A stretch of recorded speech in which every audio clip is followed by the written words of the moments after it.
करतील. हरिभक्त परायण आदरणीय ज्ञानेश्वर महाराज थोरात महाराजांची प्रवचन सेवा या ठिकाणी संपन्न झालेली आहे. आजच्या प्रवचन सेवेचं जे निमित्त ठरलंय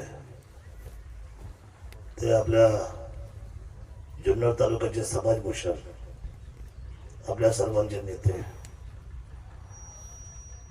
आदरणीय दादाभाऊ उमाजी बगाड साहेबांना अखेरचा निरोप देण्यासाठी समस्त ग्रामस्थ जुन्नर विशेषतः जिल्ह्यातून राज्यातून खूप मोठा वर्ग या ठिकाणी उपस्थित राहिलेला आहे. आजच्या 100 वर्षाच्या माणसाला खरंच आपण अखेरचा निरोप देतोय. ज्यांनी 10 दशक पाहिले, 10 दशकातला माणूस, एवढा मोठा अनुभव, एवढी मोठी त्यांच्या आयुष्यातली त्यांची कर्तव्याची बाजू, त्यांचा आणि माझा खरं तर 20 वर्ष अतिशय जवळून संबंध आला. त्यांना साहेब या नावाने त्या ठिकाणी आपण सर्वांनी संबोधित केलं. बगाड साहेब म्हणायचे आपण सर्व त्यांना. साधी राणे, धोतर, वरतून नेहरू, डोक्यावर टोपी आणि साध्या पद्धतीने, काही लोक त्याला आदिवासी नेते म्हणतात, पण माझं असं म्हणणं आहे की ते संपूर्ण या तालुक्याचे जिल्ह्याचे नेते होते. त्याचं कारण असं आहे की त्यांनी केवळ आदिवासी विभागाच्या दशक्रिया केल्या, सुखदुःखी पाहिली असेल भाग नाही साहेब. त्यांनी सर्व, मग मला इथे इतक्या लांब भेटायचे, कधी कधी ते आम्हाला पूर्व पट्ट्यामध्ये भेटायचे, कधी पश्चिम पट्ट्यामध्ये भेटायचे, कधी मध्य पट्ट्यामध्ये भेटायचे. आणि याही वयामध्ये ज्या माणसांना म्हणजे मोटरसायकल हात दाखवायचे, मिळेल त्या गाडीमध्ये बसायचे आणि यायचे. साहेबांना कुठली निवडणूक लढवायची होती, परंतु माझ्या समाजाचं मी देणेदार हवं आणि त्या समाजाप्रती मी माझं आयुष्य त्या ठिकाणी व्यतीत करेल अशा एका भावनेने, अंतर्मनाच्या, खरं तर मातेशी जोडलेली नाळ बगाड साहेबांची होती. आणि खूप मार्गदर्शन त्यांचं मिळालं.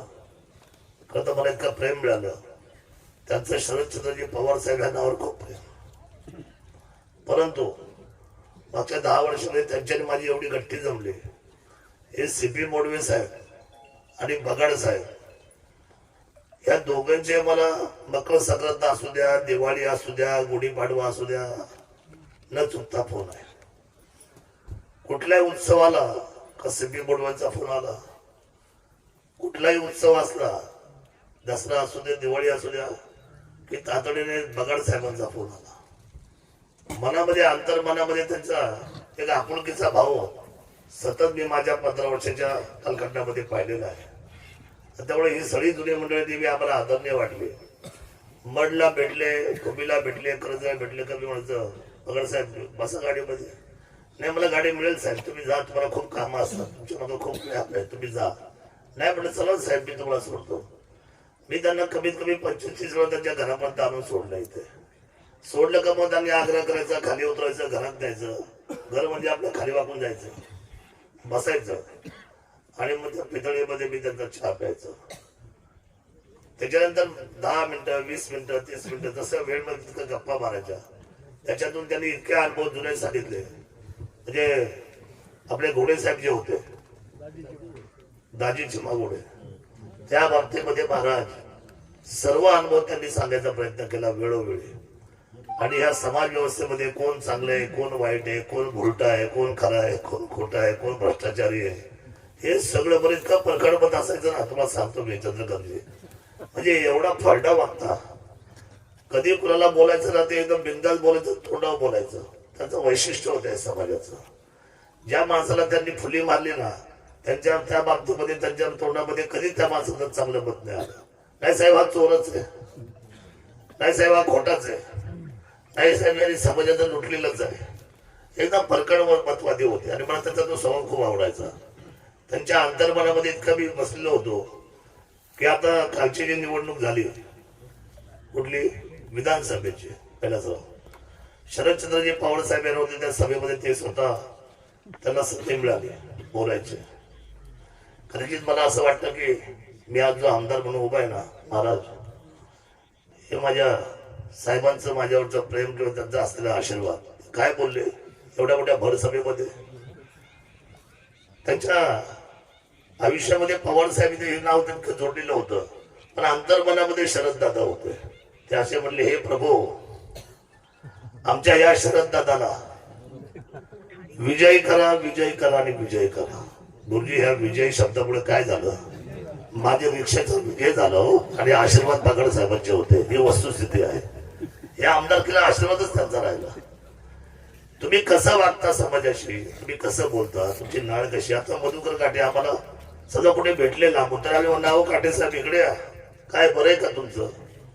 बघा भांडण तत्वाचं, पण विचार आपुलकीचा. हे प्रेम पेरणारी माणसं आता समाजात राहिली कुठं. विश्वासराव बगड साहेब मात्र आदर्श माणूस होता. वयाच्या एवढे 91 वर्षाबद्दल परवा म्हणजे जायच्या आधी एक दिवस आड ते पारगाव फाट्यावर बसून होते. सगळ्या लोकांशी बोलले सर आणि गप्पा गोष्टी केल्या. म्हणजे हलतं चालतं ताई हे व्यक्तिमत्व आपल्यातून निघून गेलं. खरं तर एक मधुकर पिचड साहेब प्रचंड प्रेम, म्हणजे त्यांच्या बोलण्यामध्ये पिचड साहेबांच्या बाबतीमध्ये जे काही समजा आदिवासींचे क्रांतिकारी निर्णय जे झाले त्या निर्णयामध्ये पिचड साहेबांनी कशा भूमिका बजावल्या या बाबतीमध्ये त्यांची एवढी निष्ठा.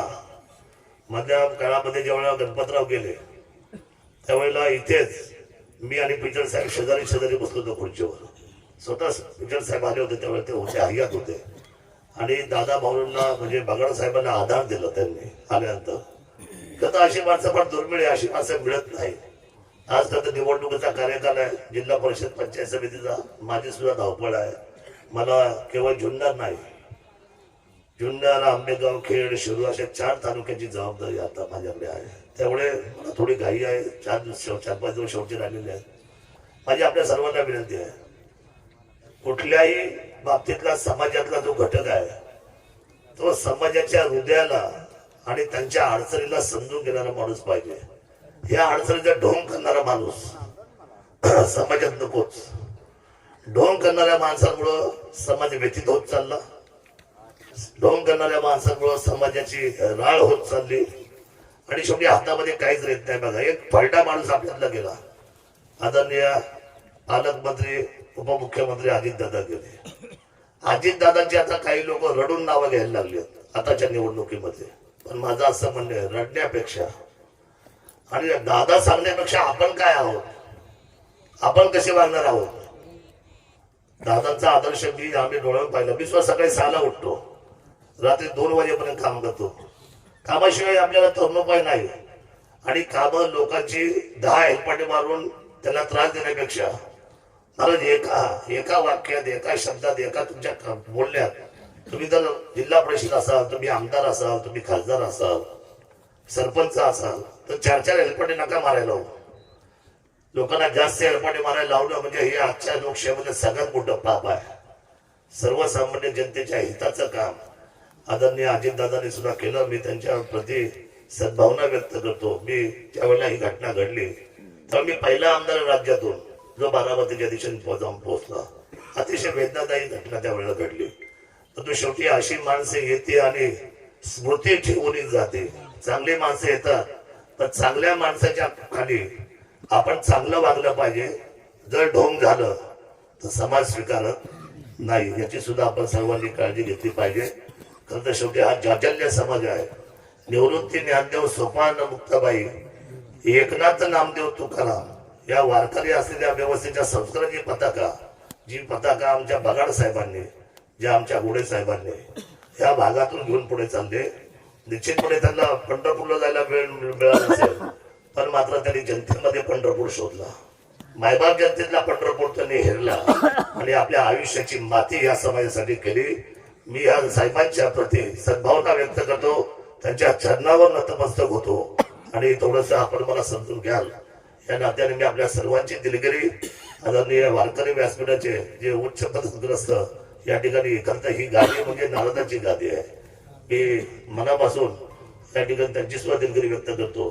आदरणीय नेते विश्वासराव आमले असतील, आदरणीय कैलासराव गारे यांच्या सौभाग्यवती सिंधुताई कैलास गारे, त्याप्रमाणे आमचे महेंद्र सदाकाळ त्यांच्या सौभाग्यवती सन्माननीय रेश्मा महेंद्र सदाकाळ, त्याप्रमाणे आमचे दुसरे सहकारी बुधाजी शिंगाडे यांच्या सौभाग्यवती अनिता संगीताताई बुधाजी शिंगाडे, अनिताताई बुधाजी शिंगाडे, त्याप्रमाणे विश्वासराव आमले पाटील आणि आपण सर्व सन्माननीय त्या ठिकाणी माझ्यावर आले सहकारी विकासजी राऊत आमचे सहकारी, या सर्वांच्या वतीने आपल्या सर्वांची दिलगिरी व्यक्त करून पुढे जाण्याचे अनुमती